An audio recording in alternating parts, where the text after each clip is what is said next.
আহা, কতদিন বিরিয়ানি খাইনি। আজ যদি একটু রান্না করতে পারতাম। টাকা কোথায় পাবে? চাল ডাল আসে না ঠিক মতো ঘরে, আর তার ওপর বিরিয়ানি। চেষ্টা করে যদি কিছু হয় তো দেখি না একটু।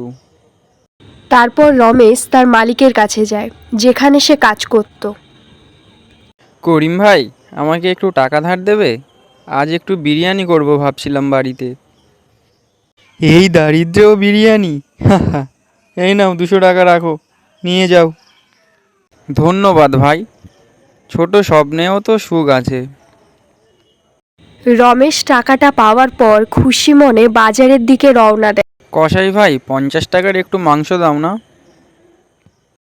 50 টাকার আর কতটুকু বা মাংস হবে? আচ্ছা দাঁড়াও, যতটুকু হয় দিচ্ছি। ধন্যবাদ ভাই।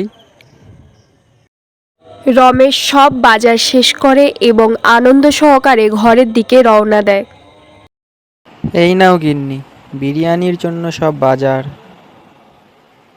তুমি এই কয় পিস মাংস নিয়ে এসছো? এই সামান্য মাংস দিয়ে কি বিরিয়ানি হবে?